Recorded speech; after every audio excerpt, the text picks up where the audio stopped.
250, 270, 280, Երևանում հեղուկ գազը այս գներով է շարունակում վաճառվել։ Եթե իհարկե վարորդներին հաջողվում է գտնել գազալցակայան, որտեղ վաճառում են վառելիքը։ 4-րդ օրն է մայրաքաղաքում վարորդները հեղուկ գազի համար ժամեր են անցկացնում լցակայանների դիմաց։ Շատ քիչ քանակությամբ է հեղուկ գազ Հայաստան գալիս, հազիվ մի քանի լցակայան է ստանում ու անմիջապես վաճառում։ Հեղուկ գազ չի պահեստավորվում։ Վարորդների խոսքով անգամ 300 դրամով են գազ լցրել այս օրերին։ Նոր են ստացել, բայց 300, 290, 280, շատ թանկ է։ Նույնն է, միշտ տեսա։ Որովհետև ժողովրդի դարդը ոչ մեկին չի օգնում, իրանց հետ չի։ Աշտարակի մոտ է եղել 270, ըստ միտեղ կա մենակ կդրոններով են տալիս, գումարով չեն տալիս։ Վառելիքի դեֆիցիտը հարվածում է տաքսիստների գրպանին։ Շատերն ասում են 4 օր է փող չենք աշխատել։ Շատ է խանգարում, 4 օրա դուրս չեմ եկել։ Որտեղ տաքսուգինը նույնը մնացել է, բայց վառելիքը շատ թանկ է։ Գազի դեֆիցիտի հետևանքով առաջացած հերթերից հիասթափված, ոմանք ստիպված գազը բենզինով են փոխարինում։ Դա եկա ու փոշմանեցի, գնամ բենզին լցնեմ, դպրոցից ուշանում եմ, կներեք։ Քանի գները։ Դե թանկը թանկ է, իհարկե թանկ է։ Ստիպված օգտվում եք կամ փոխում եք վառելիքի տեսակը։ Դե հա, այս պահին գնամ բենզին լցնեմ։ Դե ստիպված ինչ անենք։ Կամպնի գնանք մի քիչ թանկենով բենզինով քշենք։ Շատ քչերն են հարմարվում գազի առաջացրած դժվարությունների հետ։ Հա ինչ անենք, դերցել է լինում։ Նորմալ է։ Հա նորմալ է, ինչ է։ Չի խանգարում գործին։ Չէ, բայց ամեն դեպքում հիմա սենց է, վիճակը սենց պետք է տեղավորվեն, խնդիր չկա։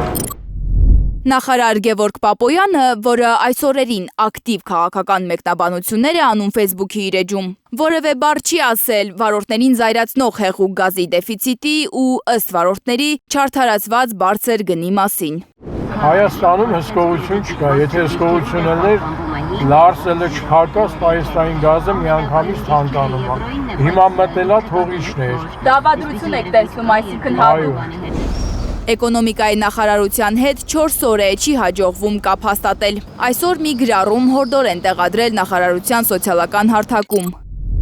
Զայրացած վարորդներին հորդորում են խուճապի չմատնվել և խուճապային գնումներ չանել։ Ըստ էկոնոմիկայի նախարարության, Լարսի անցակետում առաջացած խցանումներն են պատճառը, որ հեղուկ գազը ուշ է հասնում մեր երկիր։ Մենք որևէ իրական քայլ չձեռնարկեցինք, անգամ չիրականն չձեռնարկեցինք։ Իրազեկ և պաշտպանված սպառող հասարակական կազմակերպության նախագահ Բաբկեն Պիպոյանը պնդում է, ոչ թե Լարսի փակ լինելը, այլ իշխանությունների անգործությունն է կապույտ վառելիքի դեֆիցիտի պատճառը։ Հնարավոր ճգնաժամի մասին պետք է մտածեին դեռ 2 ամիս առաջ, երբ Իրանում սկսեց պատերազմը։ Չնայած այդ երկրից քիչ քանակությամբ է գազ ներմուծվում Հայաստան, Պիպոյանի խոսքով ակնհայտ էր, որ գազի խնդիր ենք ունենալու։ Այդքան թմկահարում էին, ասում էին ադրբեջանի ճանապարհով, ադրբեջանական ճանապարհով բերելու ենք։ Բա ֆորս մաժոր էր, բան չբերեցին։ Պիպոյանը կարծում է, իշխանականներն են տարածում այն թեզը, թե Կրեմլում Փաշինյանի ապրիլ 1-յան հանդիպումից հետո Պուտինը իբր որոշել է պատժել Հայաստանին։ Իրենց անգործությունն են այդպես քողարկում, ասում է սպառողների պաշտպանը։ Փաշինյան-Պուտին հանդիպման հետ կապելը, օրակարգի հետ կապելը, դա իշխանությունների ջրաղացին ջուր լցնելն է, որովհետև իշխանությունները եթե աշխատեին այս ընթացքում, մենք այսօր նմանատիպ խնդիրներ չենք ունենա։ Էկոնոմիկայի նախարարությունը վստահեցնում է, հետևում են իրավիճակին, անհիմն գնաճը բացառելու համար։ Ինչպես են հետևում, եթե նախորդ շաբաթ գազի ամենաբարձր գինը 220 դրամ էր, իսկ այսօր արդեն 280, զարմանում են վարորդները։ Լանա Համբարձումյան, Առաքել Օհանյան, Անի Ղանդիլյան, Հայլդուշ։